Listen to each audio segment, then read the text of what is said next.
تاریخ میں آج کتاب کا آخری سبق ہے۔ اس ہفتہ یہ سبق ہم پڑھیں گے، اور آئندہ ہفتہ پھر اس کے سوالات و جوابات کر لیں گے انشاءاللہ۔ میرا خیال ہے کہ اب جو سبق باقی ہے وہ تاریخ کا حصہ نہیں ہے، تاریخ تو ختم ہو گئی۔ البتہ اس پر کچھ تبصرہ ہے مؤلف کا، اور کچھ ضروری اور بنیادی باتیں ہیں صحابہ کرام کے بارے میں، اور یہ جو کچھ بھی حادثات یا واقعات پیش آئے تھے اس کے بارے میں کچھ ہدایات ہیں، تو اس لیے ہم اس کی عبارت پڑھ کر اس کا ترجمہ کرتے ہوئے آگے بڑھیں گے۔ تاریخ اگر ہوتی تو میں اس کو جو ہے زبانی بتا دیتا، لیکن تاریخ نہیں ہے، بلکہ اس میں کچھ اہل سلف اہل سنت کا جو منہج ہے ان تمام واقعات اور حادثات کے بارے میں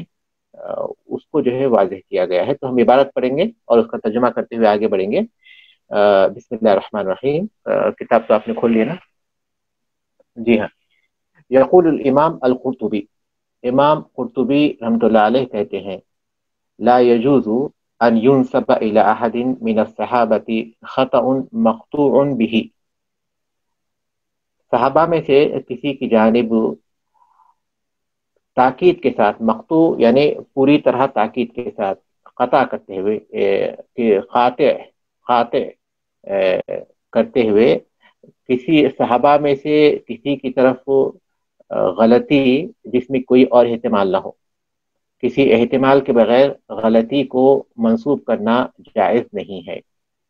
اذ کانوا کلہم اجتہدوا، اس لیے کہ ان سب نے اجتہاد کیا، فیما فعلوہ، جو انہوں نے کیا، اپنے کاموں میں انہوں نے اجتہاد کیا، واراد اللہ عز وجل، اور اللہ عز وجل کی رضامندی ہی کو اپنے پیش نظر رکھا۔ صحابہ میں سے کسی کی جانب خطا کے ساتھ غلطی کو، خطا قاف تا عین کے ساتھ، یعنی کسی احتمال کے بغیر غلطی کو، صحابہ میں سے کسی کی جانب کسی غلطی کو بغیر کسی احتمال کے منسوب کرنا جائز نہیں، اس لیے کہ ان سب نے اجتہاد کیا اپنے کاموں میں، اور ان کا مقصد اللہ تعالیٰ کی رضامندی حاصل کرنا ہی تھا۔ صحابہ میں سے کسی کی جانب غلطی کو منسوب کرنا جائز نہیں ہے۔ اگر اتنا بھی ہم کہتے ہیں تو جملہ کافی ہے۔ صحابہ میں سے کسی کی جانب غلطی کو منسوب کرنا، خالص غلطی کو بغیر کسی احتمال کے، یہ مفہوم ہے، جائز نہیں ہے، اس لیے کہ ان سب نے اجتہاد کیا اپنے کاموں میں، جو کچھ بھی انہوں نے کیا، اور انہوں نے اللہ تعالیٰ کی رضامندی ہی کو اپنا مقصد بنایا، اور اللہ عز و جل ہی کو انہوں نے چاہا، یعنی اس کی رضامندی کو اپنا مقصد بنایا۔ ومن اصول اہل سنتی، اور اہل سنت کے اصولوں میں سے ہے محبت اصحاب رسول اللہ صلی اللہ علیہ وسلم، رسول اللہ صلی اللہ علیہ وسلم کے صحابہ سے محبت کرنا۔ اصول مانے بنیادی چیزوں میں سے، یہ فروعات میں سے نہیں ہے بلکہ اہل سنت کے اصولوں میں سے ہے۔ والترضی عنہم، اور ان کے لیے رضی اللہ عنہ کہنا، والترضی عنہم، اور ان کے لیے رضی اللہ عنہم کہنا، وعدم سبہم، اور ان کو گالی گلوچ نہیں کرنا، او حمل الضغینۃ علیہم، اور ان کے خلاف اپنے دل میں بغض نہیں رکھنا۔ اہل سنت کے اصولوں میں سے ہے رسول اللہ صلی اللہ علیہ وسلم کے صحابہ سے محبت کرنا، ان کے لیے رضی اللہ عنہ کہنا، انہیں گالی گلوچ نہیں کرنا، اور ان کے خلاف اپنے دلوں میں بغض نہیں رکھنا۔ قال تعالی، اللہ تعالیٰ نے فرمایا، والذین جاءوا من بعدهم یقولون، وہ لوگ جو ان کے بعد آئے، یعنی انصار اور مہاجرین کے ذکر ہے اوپر حشر میں، سورۃ الحشر میں، اس کے بعد اس کا ذکر ہے۔ وہ لوگ جو ان کے بعد آئے، یقولون کہتے ہیں، یعنی وہ یہ دعا مانگتے ہیں، ربنا اغفر لنا ولاخواننا الذین سبقونا بالایمان، اے ہمارے رب ہمیں بخش دے اور ہمارے ان بھائیوں کو جو ایمان میں ہم سے سبقت کر گئے، ہم سے پہلے گزر گئے، ولا تجعل فی قلوبنا غلا، اور ہمارے دلوں میں کوئی کینہ نہ رکھنا، للذین آمنوا، ایمان والوں کے خلاف، ربنا، اے ہمارے رب، انک رؤوف الرحیم، تو شفقت کرنے والا اور رحم کرنے والا ہے۔ تو ان کے بعد آنے والوں کا یہ منہج ہے، یہ طریقہ ہے کہ ان سے پہلے جو اہل ایمان گزر چکے ہیں ان کے لیے وہ مغفرت کی دعا مانگتے ہیں، اور پھر ان کے خلاف ان کے دلوں میں کوئی کینہ نہ ہو، اس کی دعا مانگتے ہیں۔ وقد قال صلی اللہ علیہ وسلم، اور رسول اللہ صلی اللہ علیہ وسلم نے فرمایا، لا تسبوا اصحابی، میرے صحابہ کو برا بھلا نہ کہو، لا تسبوا اصحابی، میرے صحابہ کو برا بھلا نہ کہو، فلو ان احدکم انفق مثل احد ذهبا، اگر تم میں سے کوئی احد پہاڑ کے برابر بھی سونا خرچ کرے، ما ادرک مد احدہم، تو ان کے ایک مد خرچ کرنے کے برابر کو بھی نہیں پہنچ سکتا، ولا نصیفہ، اور نہ ان کے آدھا مد خرچ کرنے کے برابر کو پہنچ سکتا ہے، کیونکہ انہوں نے اس وقت خرچ کیا جبکہ حاجت تھی، اور اس وقت خرچ کیا جبکہ وہ بہت ضروری تھا۔ تو اس کا مطلب یہ ہوا کہ کوئی بھی صحابہ کے مقام کو، مرتبے کو حاصل نہیں کر سکتا، کیونکہ نہ تو کوئی احد پہاڑ کے برابر سونے کا مالک ہو سکتا ہے، اور نہ ہی پھر اتنا وہ خرچ کرے گا۔ تو ان کے ایک مد کا مطلب یہ ہے کہ ہم جانتے ہیں کہ ایک مد میں تقریباً 544 گرام ہوتے ہیں، اس سے پہلے ہم لوگ پڑھ چکے ہیں کئی بار۔ تو کوئی احد پہاڑ کے برابر بھی سونا خرچ کرے گا تو ان کے 544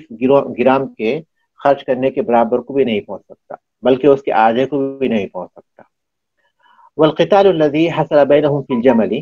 اور جنگ جو ان کے درمیان واقع ہو گئی، جمل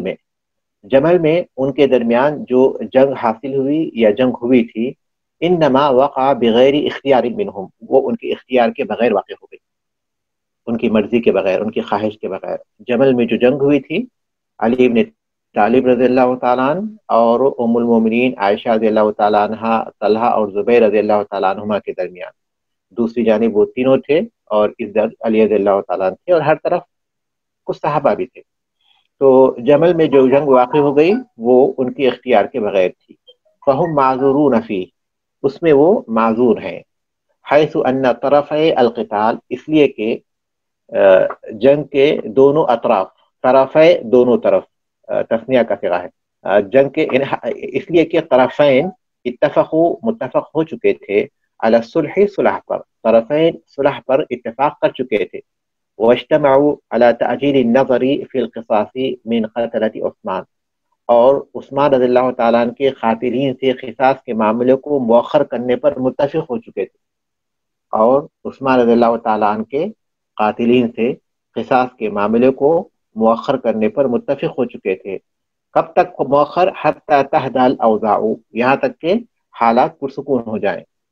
حالات کے پرسکون ہونے تک عثمان رضی اللہ تعالیٰ عنہ کے قاتلین کے معاملے کو مؤخر کرنے پر وہ متفق ہو چکے تھے۔ فانشب القتال بینہم اصحاب الفتنة، تو فتنے والوں نے، فتنہ پرست لوگوں نے جنگ کو بھڑکا دیا ان کے درمیان۔ وہ لوگ تو متفق ہو چکے تھے، لیکن فتنہ پرست جو لوگ تھے انہوں نے جنگ کو بھڑکا دیا تھا، تو اس کی وجہ سے یہ جنگ ان کے اختیار کے بغیر شروع ہو گئی تھی۔ ومما يدل على ذلك، جو چیز اس پر دلالت کرتی ہے، یعنی اس بات پر جو اوپر بیان کی گئی کہ وہ جو جنگ تھی وہ ان کے اختیار کے بغیر تھی، اور اس میں حالانکہ وہ لوگ صلح کر چکے تھے، اتفاق کر چکے تھے، لیکن پھر بھی جو فتنہ پرست تھے انہوں نے بھڑکا دیا۔ تو اس کی دلیل کیا ہے؟ تو کہتے ہیں ومما يدل على ذلك موقف قادة الطرفين اثناء القتال وبعده، اور جو چیز اس پر دلالت کرتی ہے وہ طرفین کے لیڈر، طرفین کے جو عمراء ہیں، ان کے موقف، ان کا موقف اس پر دلالت کرتا ہے، جنگ کے پہلے بھی، جنگ کے درمیان بھی، جنگ کے بعد بھی۔ جنگ کے درمیان بھی کیونکہ انہوں نے قتال نہیں کیا،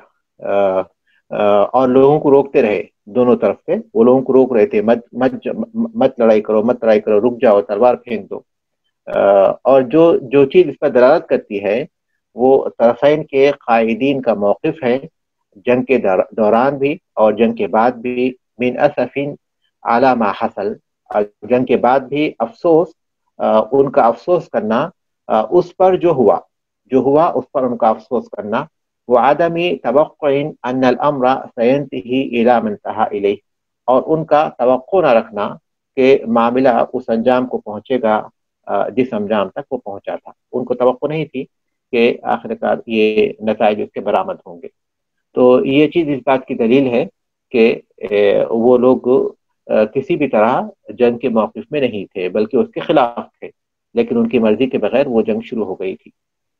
یہ تو جمل کا معاملہ تھا۔ اما فیما یتعلق بمعاویہ رضی اللہ تعالیٰ عنہ، اور جہاں تک معاویہ رضی اللہ تعالیٰ عنہ کا تعلق ہے، فإن هذا الصحابی جلیل من کتاب الوحی، تو یہ جلیل القدر صحابی وحی کے کاتبین میں سے ہے، وحی کے کاتبین میں سے ہے، ومن افاضل الصحابہ، اور افضل صحابہ میں سے ہے۔ مجھے ایک سوال پر بہت تعجب ہوا تھا جو کسی محفل میں ایک صاحب نے کیا تھا کہ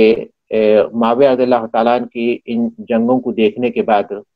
جب ہمارے پاس سے کچھ حدیثیں گزرتی ہیں تو کیا ہم اس حدیثوں کو لے لیں گے، ان حدیثوں کو قبول کریں گے،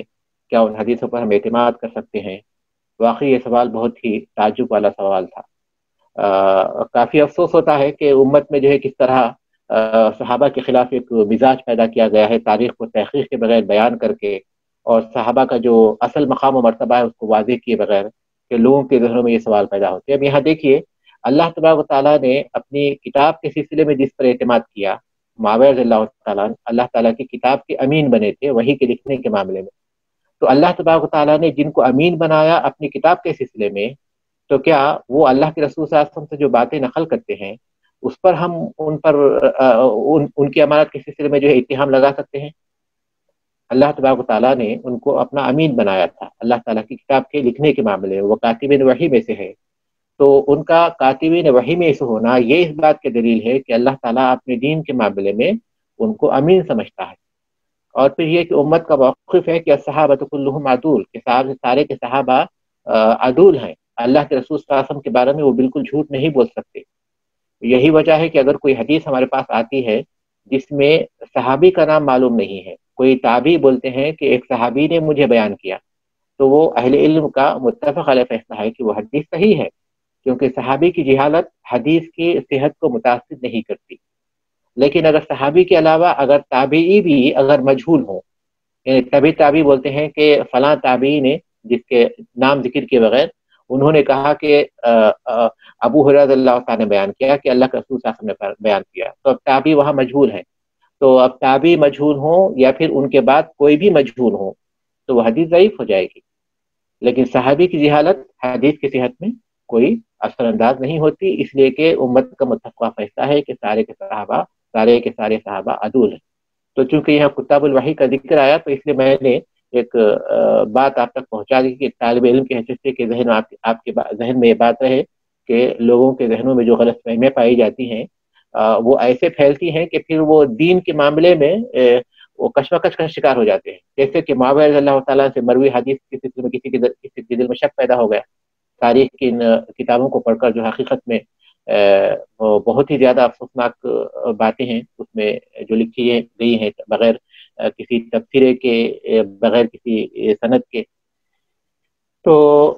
ان باتوں سے چوکا نہ ہونا چاہیے، اور لوگوں کا جو ہے لوگوں کو جو ہے صحیح معلومات پہنچانا چاہیے، ایک امانت ہے، تاکہ لوگ اللہ تبارک تعالیٰ کے دین کے معاملے میں بے چینی کا شکار نہ رہیں، بلکہ اللہ تعالیٰ نے اس دین کو ہم تک پہنچایا ہے تو اپنے اس وعدے کو پورا کرتے ہوئے کہ اس نے اس کی حفاظت کا ذمہ لیا ہے، اور قیامت تک اس میں کوئی تحریف نہیں ہو سکتی، قیامت تک اس میں کوئی تحریف نہیں ہو سکتی۔ جب بھی کوئی تحریف ہوگی اللہ تعالیٰ امت میں کچھ ایسے لوگوں کو کھڑا کر دیتا ہے جو کہ اس کا مقابلہ کرتے ہیں۔ لفظی تحریف تو ممکن ہی نہیں، لفظی تحریف تو ممکن ہی نہیں، ہاں معنوی تحریف کی ہمیشہ کوشش ہوئی ہے، جو تعویلات کا دروازہ کچھ لوگ کھول دیتے ہیں اور قرآن کے آیات کا یا پھر احادیث کا غلط معنی پہناتے ہیں، وہ معنوں کی تعویل ہے، لیکن کوئی بھی وقت ایسا نہیں یا کوئی بھی تعویل ایسی نہیں، معنی کی جو غلط تعویلات ہیں ان میں سے کوئی بھی تعویل ایسی نہیں مگر یہ کہ اہل علم نے باقاعدہ اس کی تردید کی ہے۔ تو اللہ تعالیٰ نے اس امت کو لفظی تحریف سے محفوظ کر دیا ہے، معنوی تحریف تو ہوتی رہتی ہے لیکن اس کا کوئی اثر نہیں ہوتا، کیونکہ اس دین میں اللہ تبارک تعالیٰ نے ہمیشہ ایسے اشخاص پیدا کیے ہیں جنہوں نے باقاعدہ ان تعویلات کا مقابلہ کیا، ان کی تردید کی، اور اللہ تعالیٰ کے دین کو جیسے وہ اللہ کے رسول صلی اللہ علیہ وسلم کے دور میں تھا خالص، اسی طرح اس دین کو پیش کیا، اسی طرح اس کو باقی رکھا، اسی طرح اس کا دفاع کیا۔ تو معاویہ رضی اللہ تعالیٰ عنہ یہ جلیل القدر صحابی کاتبین وحی میں سے ہیں اور افضل صحابہ میں سے ہیں. وقد ثبت عن رسول اللہ صلی اللہ علیہ وسلم انہ قال فیہ، اور یہ ثابت ہے کہ رسول اللہ صلی اللہ علیہ وسلم نے ان کے بارے میں فرمایا اللہم علمہ الکتاب وقہ العذاب، اللہ تعالیٰ ان کو کتاب سکھا دے اور انہیں عذاب سے محفوظ فرما. کتاب یعنی قرآن. وقال، اور آپ نے یہ بھی کہا اللہم اجعلہ ہادیا مہدیا، اے اللہ تعالیٰ انہیں رہنمائی کرنے والا بنا دے. ہادی مہدین رہنمائی پر رہنے والا، یعنی صحیح راستے پر رہنے والا بنا دے. ہادی ہدایت دینے والا، اور مہدی جو خود ہدایت یافتہ ہو. وحدی بھی، اور ان کے ذریعے دوسروں کو ہدایت دے. اللہ تعالیٰ ان کو ہدایت دینے والا اور ہدایت قبول کرنے والا، ہدایت پر قائم رہنے والا بنا دے، اور ان کے ذریعے دوسروں کی ہدایت فرما. یہ اللہ کے رسول صلی اللہ علیہ وسلم کی دعائیں ہیں، اور آپ یقیناً مستجاب الدعوات تھے، یعنی آپ کی دعائیں اللہ تعالیٰ قبول فرماتے تھے. وہ مطالبتہ بالقصاص، اور ان کا مطالبہ کرنا قصاص من قتلۃ عثمان رضی اللہ تعالیٰ عنہ کے قاتلین سے قصاص کا ان کا مطالبہ حق، یہ برحق کا، لا اشکال فیہ، اس میں کوئی شک نہیں. ان کا یہ مطالبہ کرنا قاتلین عثمان سے قصاص کا ان کا مطالبہ یہ حق تھا، اس میں کوئی اشکال نہیں ہے. یشترک فیہ معہ جمیع الصحابہ رضی اللہ عنہم، ان کے ساتھ تمام صحابہ اس مطالبے میں مشترک تھے. ان کے ساتھ تمام صحابہ اس مطالبے میں مشترک تھے. بما فیہ علی بن ابی طالب رضی اللہ تعالیٰ، جن میں خود علی رضی اللہ تعالیٰ بھی شامل تھے. ان میں سارے کے سارے صحابہ اس بات پر متفق تھے، علی رضی اللہ تعالیٰ کے بشمول، کہ عثمان رضی اللہ تعالیٰ کے قصاص ہونا چاہیے، اور وہ قصاص کے سب قائل تھے. والاختلاف بینہم فی توقیت ذلک، ان میں جو اختلاف تھا وہ صرف اس کے وقت کے بارے میں تھا. قاتلین عثمان سے قصاص کے وقت کے بارے میں ان کا اختلاف تھا. فکان رأی علی رضی اللہ تعالیٰ عنہ، علی رضی اللہ تعالیٰ عنہ کی رائے تاخیرہ، اس کو مؤخر کرنے کی تھی. حتی تجتمع کلمۃ، یہاں تک کہ مسلمان مجتمع ہو جائیں، کلمہ مجتمع ہو جائے یعنی اتفاق ہو جائے. ویستقر الامر، اور معاملہ مستقر ہو جائے، یعنی معاملہ یہ پوری طرح قائم ہو جائے، یعنی جو وہ تتحی الفرصت، اور فرصہ اس کے لیے نکل آئے. کما سبق بیانہ، جیسا کہ اوپر گزر چکا ہے. تو علی رضی اللہ تعالیٰ کی رائے تھی کہ تاخیرہ، اس کو مؤخر کرنا، قاتل عثمان سے قصاص کو، حتی تجتمع الکلمۃ، یہاں تک کہ مسلمانوں میں اتحاد ہو جائے. ویستقر الامر، اور معاملہ مضبوط ہو جائے. وتتحی الفرصت، اور فرصت نکل آئے، فرصت مل جائے. کما سبق بیانہ، جیسا کہ اس کا بیان گزر چکا. ولا خلاف بین الائمۃ، اور ائمہ کرام کے درمیان ولا خلاف بین الامۃ، اور امت میں کوئی اختلاف نہیں ہے. انہ یجوز للامام، اس بات میں کہ امام کے لیے جائز ہے تاخیر القصاص، کہ قصاص کو مؤخر کرے. امت اس بارے میں اتفاق رکھتی ہے کہ امام کے لیے بات جائز ہے کہ وہ قصاص میں تاخیر کر سکتا ہے. اذا ادى تقدیمہ الى آثار الفتنہ، اگر اس قصاص کو مقدم کرنے سے الی اثارۃ الفتنہ، فتنے کے بھڑکنے کا اندیشہ ہو، و تشتیت الکلمۃ، اور مسلمانوں کے درمیان اختلاف کا اندیشہ ہو. تو امام کے لیے اگر قصاص بروقت لینے کی صورت میں فتنے بھڑکنے کا یا اختلاف ہونے کا اندیشہ ہوگا، تو ایسی صورت میں امام کو اس بات کی اجازت ہے کہ وہ قصاص میں تاخیر کر سکتا ہے. تو اس لیے علی رضی اللہ تعالیٰ کی رائے یہ تھی کہ اس کو مؤخر کیا جائے. واجتہاد معاویہ تعجیل القصاص، اور معاویہ رضی اللہ تعالیٰ کا اجتہاد تھا قصاص میں جلدی کرنا، قصاص میں جلدی کرنا. وجعلہ شرطا للبیعۃ، اور انہوں نے اس کو شرط بنایا تھا بیعت کے لیے. ولا شک ان ھذا الموقف عن تأول منہ، اور کوئی شک نہیں ہے کہ یہ موقف وہ ان کی تعویل کی بنیاد پر تھا. تعویل جو اجتہادی تعویل ہوتی ہے، جس میں ایک مجتہد اجتہاد کرتا ہے. تو معاویہ رضی اللہ تعالیٰ کا اجتہاد تھا کہ قصاص میں تعجیل ہو، اور انہوں نے اس کو بیعت کے لیے شرط رکھا کہ قصاص ہو تو اس کے بعد بیعت کریں گے. اور کوئی شک نہیں ہے کہ یہ جو موقف تھا تو وہ اس تعویل کی بنیاد پر تھا جو انہوں نے کتاب اللہ سے لی تھی، جس کا اوپر گزر چکا ہے. وقد قرر العلماء ان علی رضی اللہ تعالیٰ عنہ فی موقفہ من معاویہ کان اقرب الی الحق، اور علماء نے یہ طے کیا ہے، علماء نے اس بات کا فیصلہ کیا ہے کہ علی رضی اللہ تعالیٰ عنہ اپنے موقف میں معاویہ رضی اللہ تعالیٰ عنہ کے مقابلے میں حق کے زیادہ قریب تھے۔ علی رضی اللہ تعالیٰ عنہ کا موقف معاویہ رضی اللہ تعالیٰ عنہ کے مقابلے میں حق کے اقرب تھا، حق کے زیادہ قریب تھا۔ لِكَوْنِهِ الْإِمَامَ الَّذِي انعقدت له البيعة، اس لیے کہ وہ امام تھے جن کی بیعت منعقد ہو چکی تھی۔ وَلِحَدِيثِ أَبِي سَعِيدٍ الْخُدْرِيِّ رضی اللہ تعالیٰ عنہ عن رسول اللہ صلی اللہ علیہ وسلم، ایک سبب تو یہ تھا کہ مسلمانوں نے ان سے خلافت کی بیعت کر لی تھی۔ دوسرا سبب کیا ہے؟ وَلِحَدِيثِ أَبِي سَعِيدٍ الْخُدْرِيِّ رضی اللہ عنہ عن رسول اللہ صلی اللہ علیہ وسلم قال، اور رسول اللہ صلی اللہ علیہ وسلم کی اس حدیث کی وجہ سے، ابو سعید خدری رضی اللہ تعالیٰ عنہ کی اس حدیث کی وجہ سے جو انہوں نے اللہ کے رسول صلی اللہ علیہ وسلم سے روایت کی، قال رسول اللہ صلی اللہ علیہ وسلم نے فرمایا تقتل عمارا الفئۃ الباغیۃ،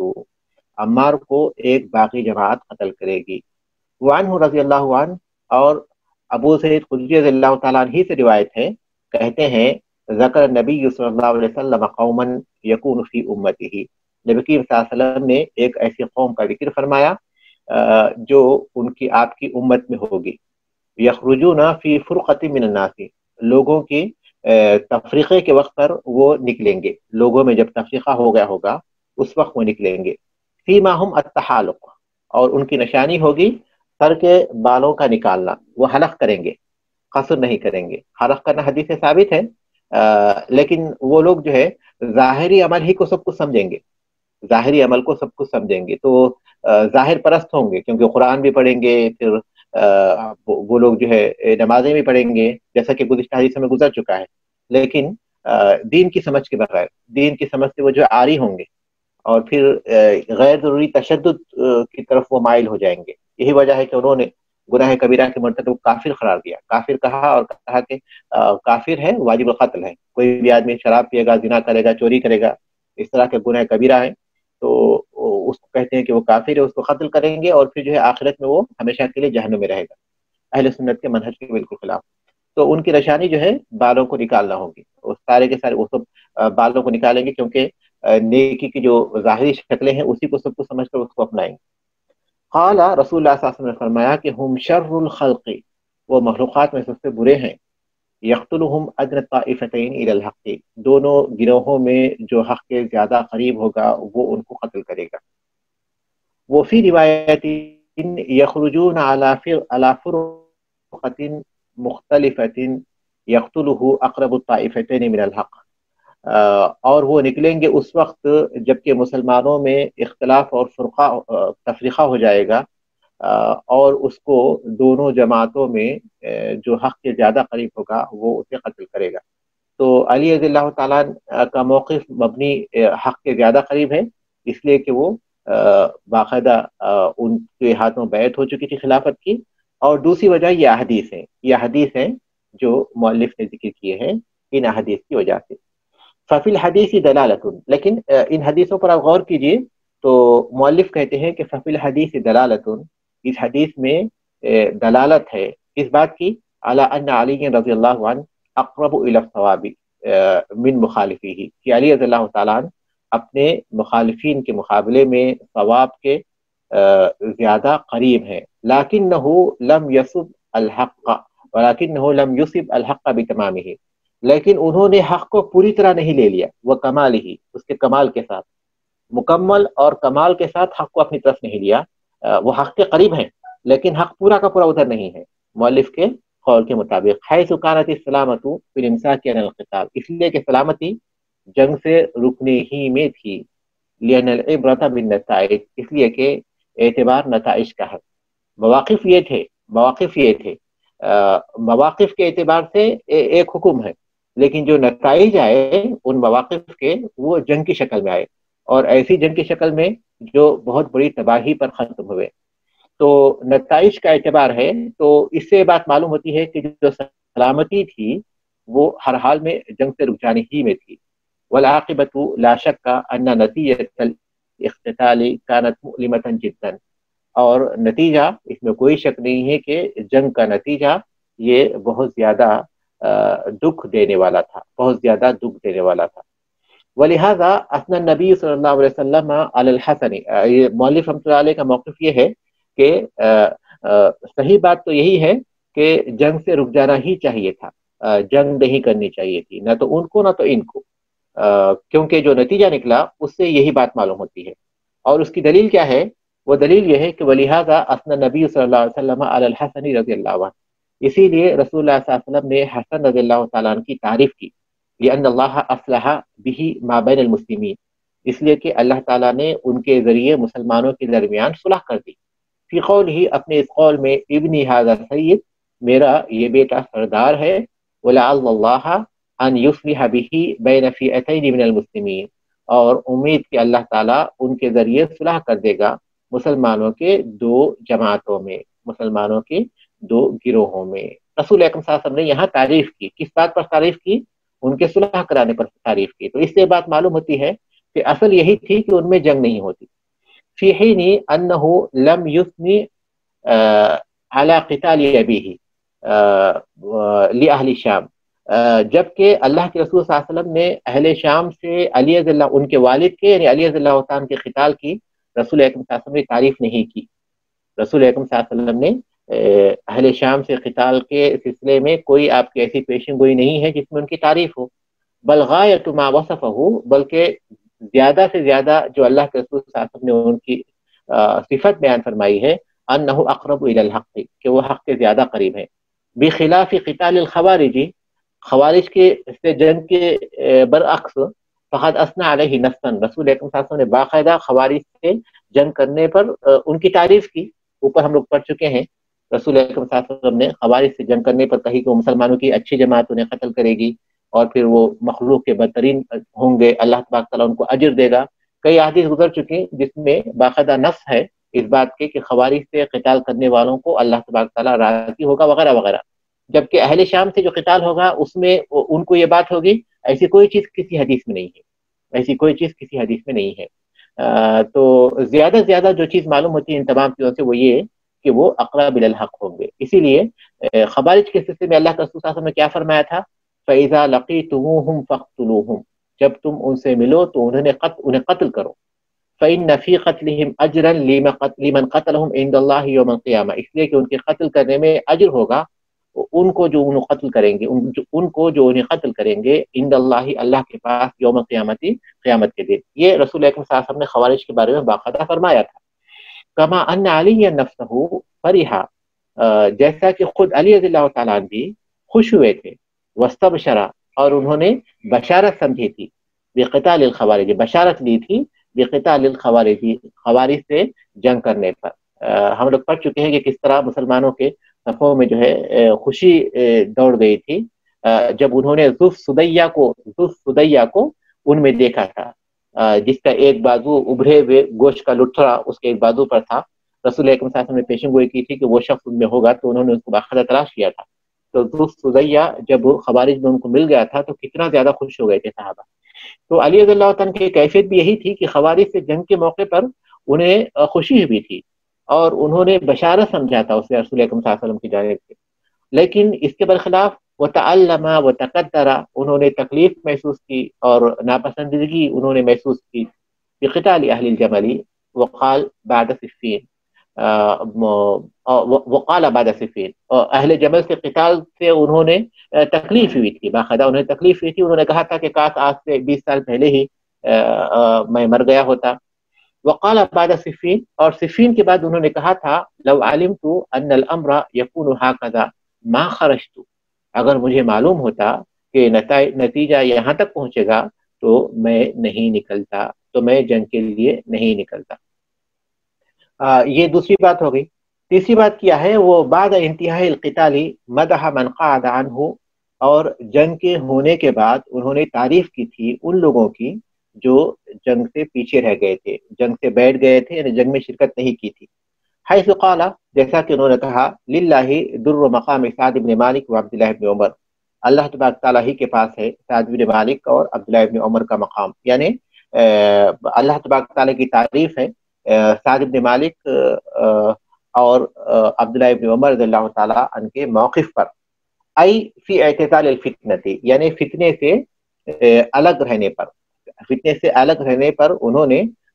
سعد بن مالک اور عبداللہ بن عمر کی تعریف کی تھی. فتنہ کیا؟ یہ جنگ، مسلمانوں کے درمیان جو جنگیں ہوئی وہ فتنہ ہے. انہوں نے کہا تھا علی رضی اللہ تعالیٰ نے ان کان برا ان اجرہ العظیم، اگر یہ نیکی ہے،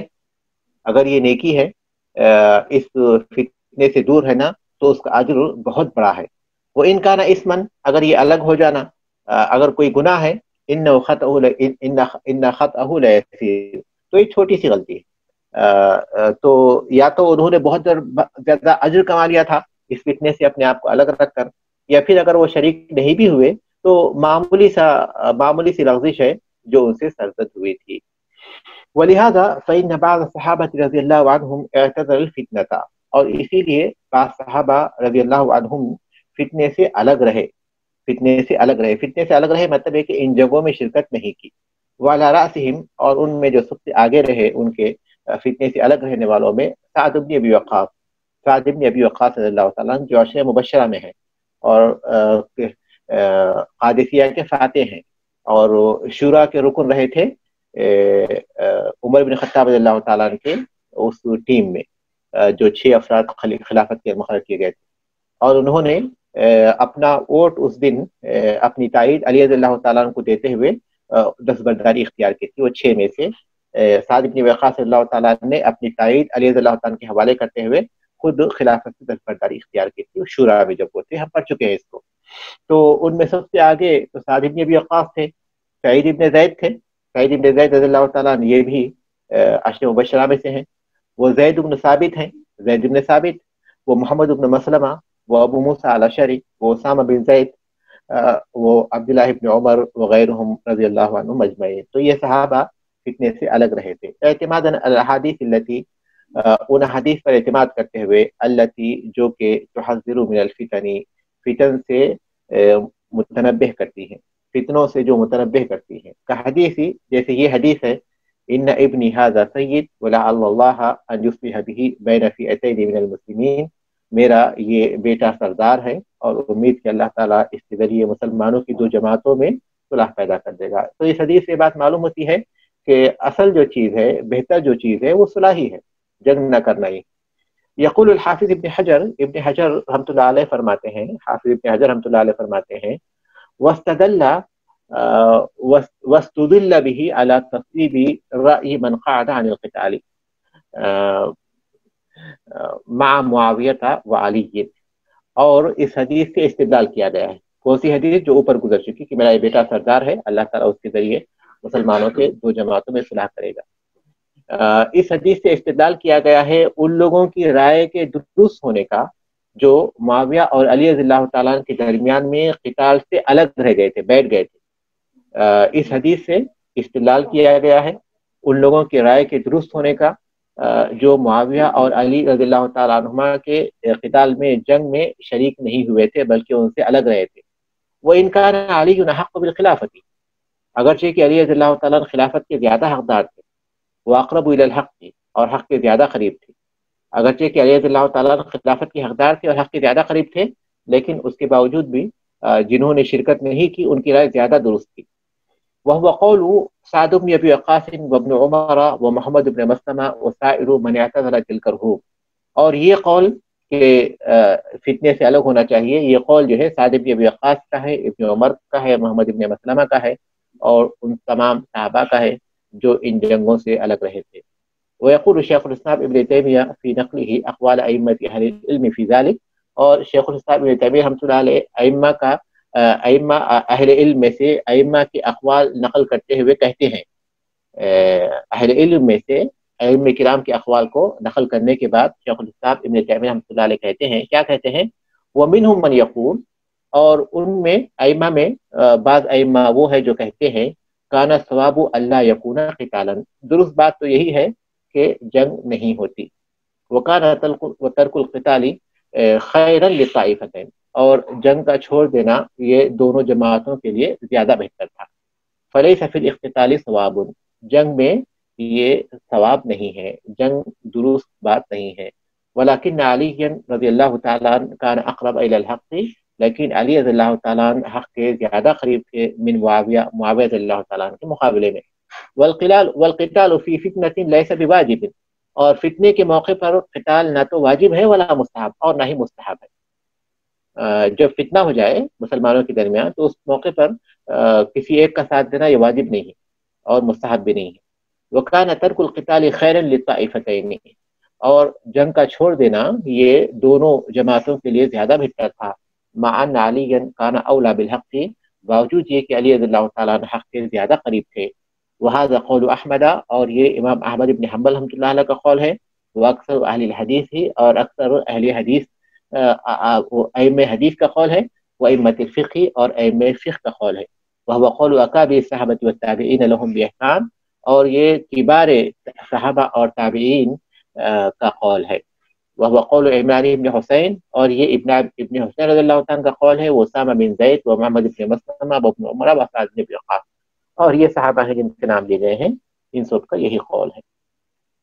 وہ یقول، اور کہتے ہیں ابن تیمیہ رحمۃ اللہ علیہ، اور آگے کہتے ہیں والذین قعدوا عن القتال هم جملۃ اعیان الصحابہ، جو لوگ جنگ سے بیٹھے رہے تھے، جنگ میں شریک نہیں ہوئے تھے، وہ کبار صحابہ میں سے ایک تعداد ہے. کبار صحابہ کی ایک تعداد ہے، جیسے کسعد و زید و ابن عمر و محمد ابن مسلمہ و ابی بکر، جیسے کہ یہ صحابہ ہے رضی اللہ تعالی عنہم. وہم یرون النصوص عن النبی صلی اللہ علیہ وسلم، اور وہ ان حدیث کو روایت کرتے ہیں اللہ کے نبی صلی اللہ علیہ وسلم سے، فی القعود عن القتال فی الفتنہ، جو دلالت کرتی ہیں اس بات پر کہ فتنے کے موقع پر جنگ میں شرکت نہیں کرنی چاہیے. یہ صحابہ اللہ کے رسول صلی اللہ علیہ وسلم سے وہ احادیث روایت کرتے ہیں جس میں فتنے میں جنگ سے الگ رہنے کی بات کی گئی ہے. ولا يختلف اصحابنا ان نقود علی عن القتال كان افضل له لو قعد، اور ہمارے اصحاب اس بات میں کوئی اختلاف نہیں کرتے کہ علی رضی اللہ تعالیٰ عنہ کا جنگ کو چھوڑ دینا یہ افضل تھا ان کے لیے اگر وہ چھوڑ دیتے جنگ کو. وهذا ظاہر من حاله في تلومه في القتال وتبرمه به، اور یہ ان کی حالت سے بھی ظاہر ہے. کس کی حالت سے؟ علی رضی اللہ تعالیٰ عنہ سے، کہ انہوں نے خود ملامت کی جنگ کے سلسلے میں، اور پھر اس پر انہوں نے تکلیف کا اظہار بھی کیا. ومراجعۃ حسن ابنہ لہ فی ذلک، اور ان کے بیٹے حسن رضی اللہ تعالیٰ نے جو ان سے مرادہ کیا تھا اس سلسلے میں، وہ خود بھی دلیل ہے، کیونکہ حسن رضی اللہ تعالیٰ راضی نہیں تھے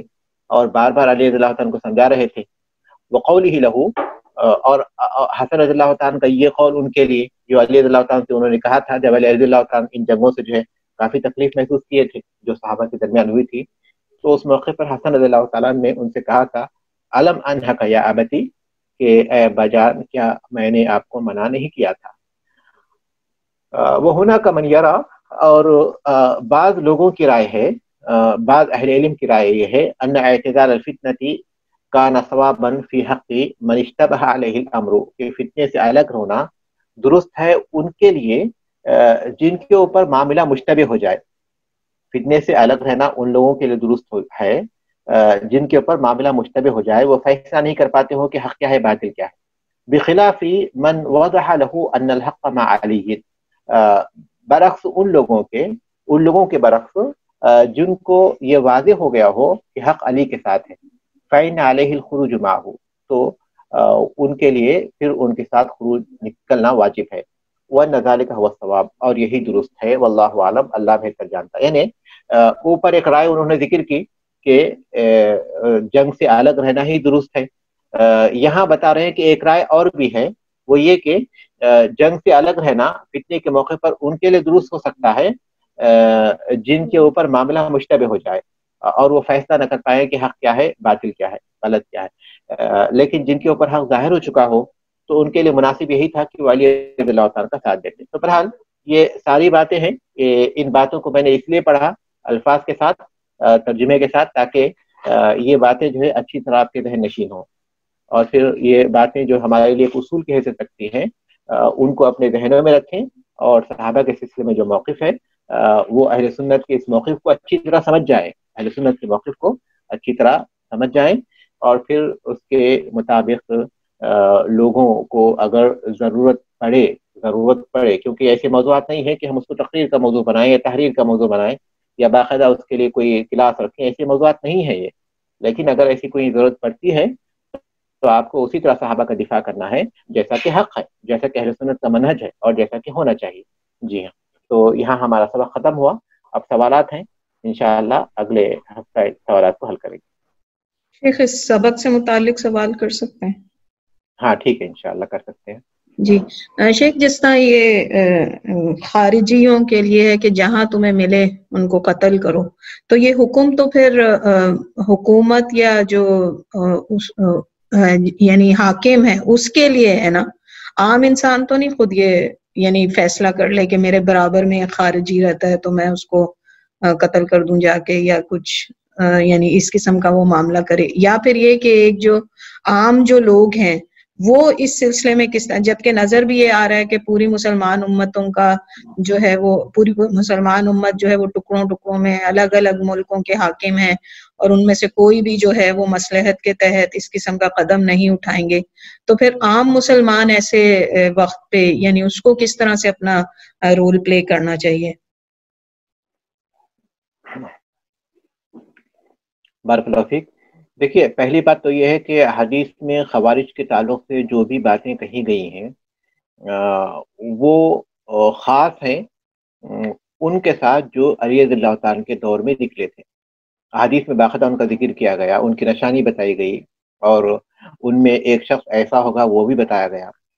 تو خوارج جو اب اس سبق میں ہم پڑھے ہوئے ہیں، اس سبق میں ہم جو خوارج پڑھے ہیں اس کا تعلق انہیں خوارج سے ہے جو کہ علی رضی اللہ تعالیٰ کے دور میں نکلے تھے، اور علی رضی اللہ تعالیٰ نے ان کے ساتھ جنگ کی تھی۔ اس کے بعد جو بھی ان کے منہج پر ہوں گے، جو بھی ان کے منہج پر ہوں گے، ان کے طریقے پر ہوں گے، ان کی صفات ان جیسی صفات ہوں گی اور ان کی باتیں ان جیسی ہوں گی، تو وہ خوارج میں شمار ہوں گے، لیکن ان پر قیاس کرتے ہوئے۔ تو یہ بات ہوگی، یعنی پہلی بات تو یہ ہو گئی کہ یہ علی رضی اللہ تعالیٰ نے ان سے قتال کیا، مطلب یہ کہ مسلمانوں کے جو امام تھے، مسلمانوں کے جو امیر تھے، انہوں نے ہی ان سے جنگ کی تھی۔ تو اس کے بعد جو بھی خوارج ہوں گے اور جو بھی خوارج کا مزاج اپنائیں گے، ان کے صفات ان کے طریقے پر ہوں گی، تو ان کے ساتھ جو بھی جنگ کے فیصلے ہوں گے وہ مسلمانوں کے امیر کی جانب سے ہی ہوں گے۔ جہاد ایک امیر کے ساتھ ہی ہوتا ہے، مسلمانوں کی جماعتیں جہاد نہیں کرتے، بلکہ مسلمانوں کی جو ایک جماعت یعنی مسلمانوں کی جو حکومت ہے وہ جہاد کرتی ہے۔ تو جہاد ٹکڑیوں میں نہیں ہوتا بلکہ وہ اجتماعیت میں ہوتا ہے۔ پہلی بات تو یہ ہے،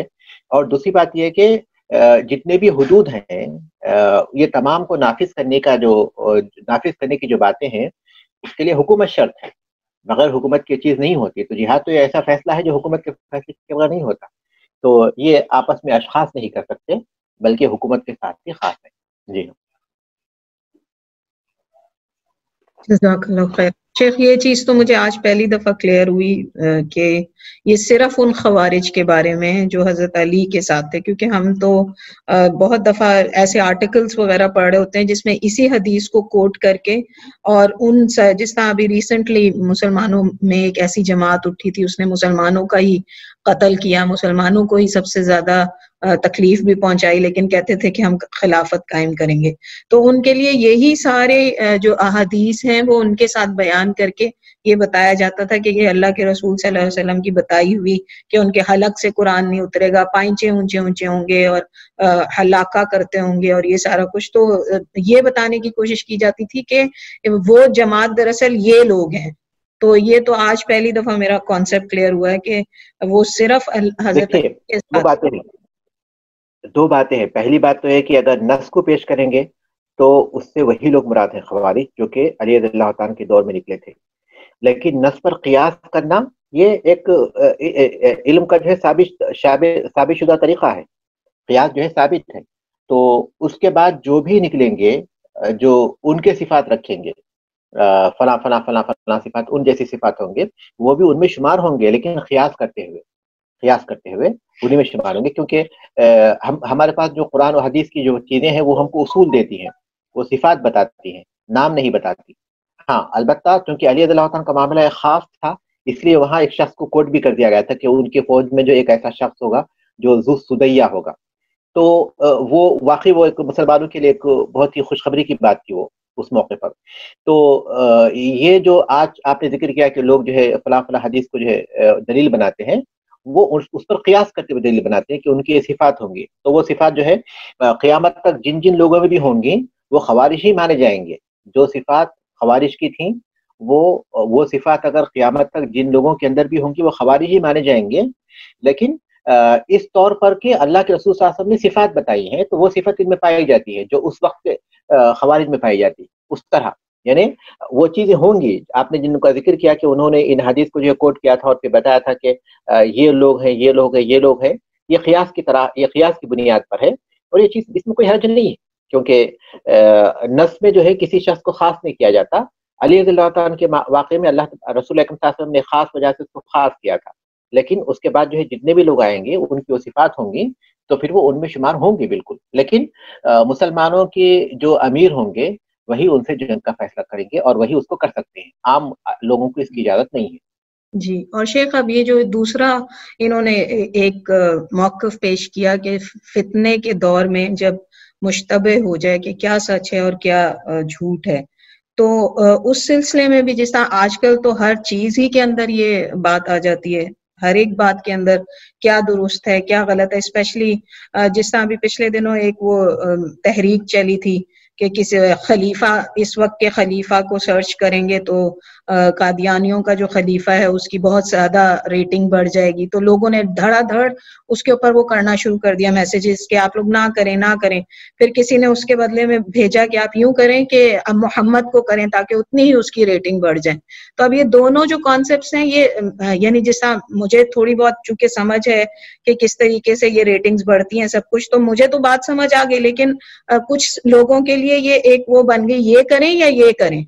تو اب یا دونوں ہی چھوڑ دیں یا دونوں ہی کر دیں، تو اس صورت میں بھی یعنی یہ ہمارے لیے بھی پھر اسی طرح اپلیکیبل ہے یہ والا اصول کہ ہم اس سے سائیڈ میں ہو جائیں، کیونکہ سم ٹائمز ایسی چیزوں کے یہ لگ رہا ہوتا ہے کہ اگر اس وقت آپ خاموش رہے تو لوگوں کو اس کی سچ نہیں پتہ چلے گا، لیکن اسی چیز کو مد نظر رکھتے ہوئے اکثر ہم تو اسی لیے خاموش ہو جاتے ہیں کہ ایسا نہ ہو کسی اس میں غلط اس میں پڑ جائیں۔ یہ اصول یہاں نہیں ہے، یہاں جو اصول ہے وہ یہ کہ من حسن اسلام المرء ترکہ ما لا یعنی، آدمی کے اسلام کا حسن یہ ہے کہ وہ لایانی چیزوں کو چھوڑ دے۔ مثال کے طور پر اگر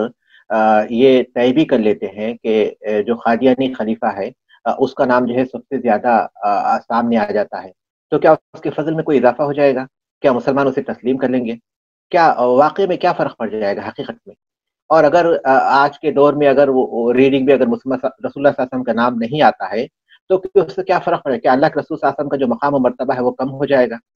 کوئی فرق نہیں پڑے گا، آپ کا جو مقام ہے وہ اللہ تبارک تعالیٰ نے قیامت تک کے لیے طے کر دیا۔ اس طرح کی چیزوں سے نہ تو آپ کے فضل میں اضافہ ہوگا اور نہ ہی اس طرح کی چیزوں سے آپ کے فضل میں کوئی کمی آئے گی۔ یہ ایسی چیزیں ہیں جس کا کوئی تعلق ہی نہیں ہے ہمارے دین سے، خواہ مخواہ ایسی چیزوں میں اپنے آپ کا اپنا وقت ضائع کرنا ہے جس سے کوئی فائدہ نہیں ہوتا، کیونکہ اس کے نتائج کا کوئی مثال کے طور پر اگر طے ہو جاتا ہے رسول صلی اللہ علیہ وسلم کے مقابلے میں اگر جو ہے قادیانی خلیفہ کا جو ہے اس کی جو ریڈنگ بڑھ جاتی ہے تو اس سے کیا فرق پڑے گا؟ کیا اس سے جو ہے حقیقت بدل جائے گی؟ تو یہ ایسی چیزیں ہیں جس کا کوئی فائدہ نہیں ہے، تو اس لیے اس طرح کی چیزوں میں ہم کو پڑھنے کی ضرورت ہی نہیں ہے۔ ہاں البتہ بعض مسائل ایسے ہو سکتے ہیں جس میں ہم یہ فیصلہ نہیں کر پاتے کہ حق کیا ہے باطل کیا ہے، تو وہاں ہم کہہ سکتے ہیں کہ معاملہ ہمارے لیے مشتبہ ہوا ہے۔ جی شیخ صاحب، یعنی چونکہ آج کہا جاتا ہے نا کہ اب وہ تلواروں کی جنگ نہیں ہے، اب میڈیا کی جنگ ہے، یا مطلب آپ کو پتہ ہے کہ نان مسلم جو ہیں کتنے ایسے ہوں گے جو میڈیا کے ہی سورسز لے کے بات کرتے ہیں یا سمجھتے ہیں جو بھی ان کا کانسیپٹ بنتا ہے، تو اس حوالے سے لے کے کہ اگر میڈیا پہ کچھ غلط انفارمیشن جا رہی ہے تو کیا ہم اپنا رول پلے کریں، اس میں ہم اپنا کردار ادا کریں کہ ہم صحیح انفارمیشن پھیلانے میں مدد کر دیں اس حوالے سے، کیونکہ آج جو جنگ ہے وہ میڈیا کے تھرو ہے۔ دونوں چیزوں میں فرق پایا جاتا ہے۔ اس سے پہلے جو سوال ہوا تھا وہ کچھ اشخاص کے ناموں کے تعلق سے ہوا تھا اس میں، اور پھر یہ کہ دعوت کو پھیلانے کا ایک سوال ہے، تو دعوت کو پھیلانے کا سوال یہ ہے کہ اسلام کی دعوت کو عام کریں، اور جو ایسی دعوتیں ہیں جیسے قادیانیت ہے جو جھوٹ کا مجموعہ ہے، دجل اور فریب کا جو ہے ایک بس اسی سے مکس ہے، وہ اسی سے مرکب ہے، دجل اور فریب اور جھوٹ، اس کو آپ کھول کر رکھیں۔ اشخاص کا کوئی فائدہ نہیں ہے، ان کے جو عقائد ہیں ان کو جو ہے آپ واضح کیجئے، آپ اس کو استعمال کرتے ہوئے، سوشل میڈیا اور میڈیا کو استعمال کرتے ہوئے، وہ اصل کام ہے، دعوت کا کام ہے، تو وہ کام تو یقیناً کرنا چاہیے۔ دعوت کا جو کام ہے جس میں اسلام کی دعوت کو عام کریں، اور پھر جو ایسی دعوتیں ہیں جس میں جھوٹ کے سوا کچھ نہیں ہے، ان کے جھوٹ کو آپ جو ہے آشکارا کریں. تو اس کے لیے دعوت کے جو طریقے ہیں وہ اختیار کریں، بجائے اس کے کہ جو ہے ان چیزوں کے پیچھے اپنا وقت لگائیں جس کے نتائج کا کوئی حاصل نہیں ہوگا. جی جزاک اللہ. اور شیخ صاحب کیا مطلب جیسے ابھی بات ہو رہی تھی خوارج کی، تو حضرت علی رضی اللہ عنہ کے زمانے میں جو نکلے تھے، کیا وہ پہلے خوارج تھے؟ اور کیا کوئی ایسی حدیث ہے، وہ پہلے ہی تھے میرا خیال ہے، کیونکہ آپ صلی اللہ علیہ وسلم نے فرمایا اور اس کے بعد قیامت تک نکلتے رہیں گے مختلف گروہ، ایسی کوئی حدیث ہے؟ سب سے پہلی بات تو یہ ہے کہ وہ پہلے خوارجی تھے. رسول صلی اللہ علیہ وسلم کی جو پیشن گوئی تھی ان کے بارے میں تھی، اور وہ سچ ثابت ہوئی، اور ظاہر ہے کہ وہ پھر اس زمانے کے ساتھ خاص نہیں ہوں گے، کیونکہ رسول اکرم صلی اللہ علیہ وسلم نے ان کے نام نہیں بتائے، ان کے صفات بتائے. اور یہ قرآن و حدیث میں جتنے بھی باتیں کی گئی ہیں، دیکھیے اہل ایمان کے ہیں تو ان کے صفات ہیں، کافروں کے ہیں تو ان کے صفات ہیں، اور مومنوں منافقین کے ہیں تو ان کی صفات ہیں. تو اس کی وجہ یہ کہ یہ دین قیامت تک کے لیے ہے، تو ان کو ہم جو ہے صفات سے پہچانیں گے، صفات ہی سے پہچان سکتے ہیں. اگر اس میں عمومیت اسی وقت ہو سکتی تھی جبکہ ان کے ناموں کے بجائے ان کے صفات کا ذکر ہو. ناموں کا ذکر کرنے سے کوئی فائدہ نہیں ہوگا کیونکہ وہ ایک زمانے کے ساتھ خاص ہو جائیں گے، لیکن صفات بیان کریں گے تو وہ قیامت تک ہوں گے. تو اللہ کے رسول صلی اللہ علیہ وسلم نے ان کی ایسی ایسی صفات بیان فرمائی ہیں، اس سے یہی بات معلوم ہوتی ہے، اور یہی بات درست بھی ہے کہ وہ اس لیے کہ وہ ایک زمانے کے ساتھ خاص نہیں ہوں گے، بلکہ وہ پیدا ہوتے جائیں گے. کیونکہ جو بھی ایک فکرہ ہے، ایک نظریہ ہے، وہ افراد کے مرنے سے مرتا نہیں ہے، بلکہ وہ نظریہ رہتا ہے. اس کے بعد کچھ دوسرے لوگ ہوتے ہیں جو اس نظریے کو جو ہے اپنا لیتے ہیں اور اسی حساب سے کرتے ہیں. دیکھ رہے ہیں تو وہی نظریہ آج بھی کچھ لوگوں کے پاس ہے. تو وہ اس زمانے کے ساتھ خاص ہے نص کے اعتبار سے، لیکن ان نصوص میں جو صفات بیان کی گئی ہیں اس کے اعتبار سے وہ کسی بھی زمانے میں ہو سکتے ہیں، بلکہ ہر زمانے میں ہو سکتے ہیں. ان کو صفات سے پہچانا جائے گا، اور جن کے پاس وہ صفات ہوں گی وہ انہی میں شمار ہوں گے. کوئی کم کوئی زیادہ وہ اس کردار کا ہوں گے. تو جو ان کی صفات ہیں جو بتائی گئی ہیں، ان سے چوکا نہ ہونے کی ضرورت ہے کہ انسان کو، تاکہ وہ اپنے آپ کو ان سے بچا سکے. شیخ سوری سر بات آج کے زمانے میں کوئی خوارج آج کے زمانے میں بول سکتے ہیں کہ یہ گروہ جو ہے خوارج جیسا ہے؟ اہل علم بول سکتے ہیں، ان کے بارے میں معلومات لینے کے بعد، ان کے باتوں کو جاننے کے بعد، اور ان کو ان نصوص پر پیش کرتے ہوئے دیکھنے کے بعد اہل علم جو ہے بتا سکتے ہیں کہ ہاں ان کے اندر یہ صفات پائی جاتی ہیں. بالکل. شیخ اگر اسی جی طریقے سے جس طرح ووٹ وغیرہ ڈالنے کا معاملہ آتا ہے، اس وقت آپ کو مشتبہ ہو جائے آپ کے سامنے، اب ظاہر ہے یہ آپ کو یہ بھی پتا ہوتا ہے کہ اگر آپ ووٹ نہیں ڈالیں گے تو آپ کی جگہ کوئی فیک ڈال دے گا، تو یہ معاملہ بھی اس میں نہیں آتا ہے. اس میں کیوں نہیں آتا؟ یہ ایک مسئلہ ہے آپ کے پاس، ایک مسئلہ درپیش ہوا آپ کو، آپ فیصلہ نہیں کر پاتے کہ آپ اپنے حق کا استعمال کریں گے تو آپ نے صحیح کیا یا غلط کیا، یہ صحیح ہے یا غلط ہے. ایسی صورت میں جو ہے آپ الگ ہو سکتے ہیں، یہ سوچ کر کے آپ کو حق کیا ہے اس کے بارے میں آپ کے پاس واضح نہیں ہے، واضح موقف اپنا نہیں سکتے ہیں. تو وہی دو چیزیں جب ہوں گی اور ان دو چیزوں میں سے کون سا حق ہے وہ اپنا نہیں سکتے، تو تیسرا موقف ہوتا ہے سکوت. تیسرا موقف ہوتا ہے سکوت. اس لیے اہل علم کو دیکھتے ہیں کہ بعض موقع پر جو ہے کوئی دو رائے پیش کرتے ہیں، اس کے بعد پھر بولتے ہیں کہ میں اس میں توقف اختیار کرتا ہوں، یعنی میں اس میں جو ہے نہ تو یہ تائید کرتا ہوں نہ تو وہ تائید کرتا ہوں. تو شیخ اس میں اجتہاد کر سکتا ہے انسان، یعنی جو بظاہر اس کو صحیح لگ رہا ہو اور زیادہ قریب لگ رہا ہو سچ کے، تو وہ اپنے اجتہاد پہ اگر اس کو ڈال دے، بے شک بعد میں وہ غلط ثابت ہو. ہاں ویسے ہی کرے گا. وہی آدمی کے پاس کوئی معاملہ درپیش ہوتا ہے تو وہ معلومات کرے گا دونوں چیزوں کے بارے میں، اور اس کے اعتبار سے جو چیز اس کو مناسب لگے گی اس پر عمل کرے گا. یہ اجتہادی ہے، غلط ہو جائے تو پھر وہ اجتہادی غلطی ہوگی جس میں اس پر کوئی مضائقہ نہیں ہوگا، کوئی حرج نہیں ہوگا. جزاک اللہ خیرا کثیرا فی الدنیا والآخرہ. تو ہم یہاں سبق کو ختم کرتے ہیں. سبحانک اللہم و بحمدک، اشہد ان لا الہ الا انت، استغفرک و اتوب الیک.